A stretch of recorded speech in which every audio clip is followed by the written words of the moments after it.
Hey guys, this is OrioleZ, and this is a state countdown. This is the top 10 coasters in Maryland.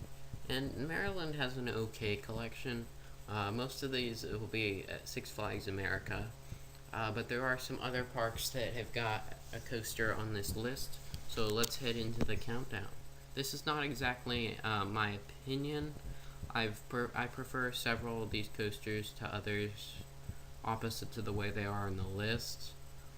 But I just think overall that some of these are a little better than others, without my opinion in it. Number 10 is the WildCat, and this is at two different parks, at Jolly Roger at 30th Street in Ocean City, Maryland, and Adventure Park USA in Newmarket, Frederick area.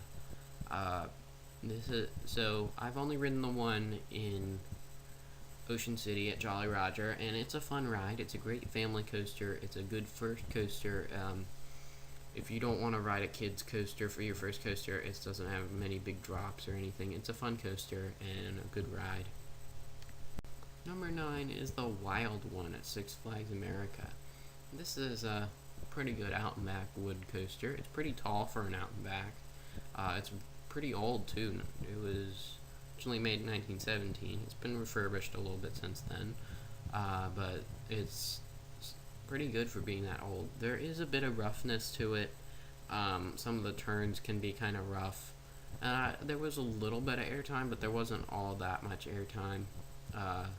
Just some airtime on some of the airtime hills, and it's a fun ride. It's just kind of rough, but it is a pretty good ride for being that old. Number 8 is the Wild West Express at Adventure Park USA.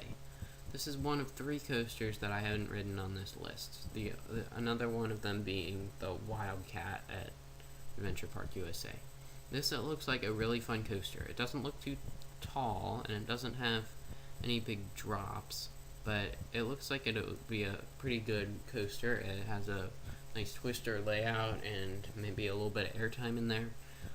So it looks like it would be a fun ride.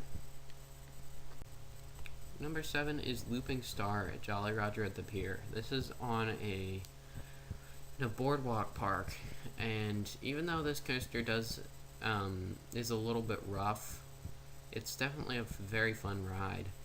That loop is a really fun loop. It's pretty small, but it's pretty fun. Some people say, oh, this coaster stinks because it's made by Pinfari.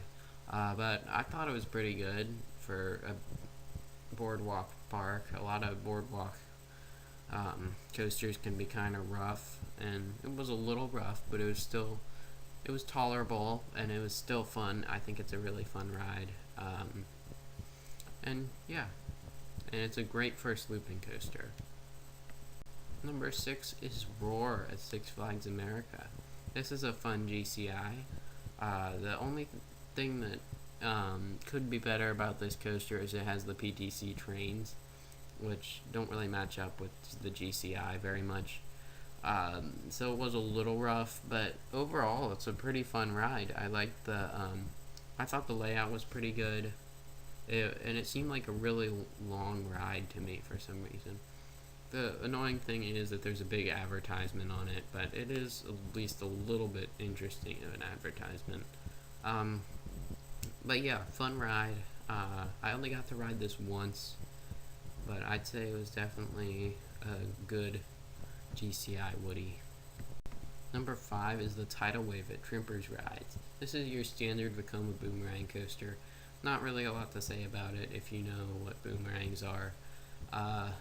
This is the only boomerang that I've ridden, and it's pretty fun. Even though it has aerodynamics trains, it's pretty smooth for being a combination of Aero and Vekoma. I like the feeling that you can go backwards and forwards. I think that's pretty fun, but I think we know the boomerangs pretty well, so I'll leave it off there.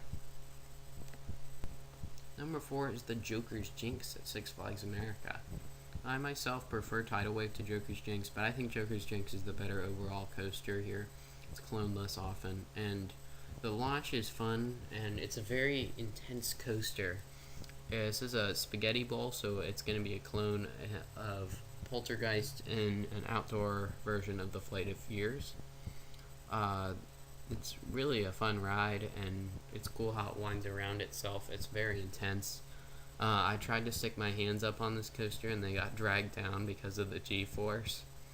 Or I tried to stick my hands up, but then I had to hold onto the lap bar, and then they got dragged down because of the G-force. That's what it is. Very fun ride. I like the launch, and it's just a good coaster overall. Number 3 is Apocalypse, Six Flags America.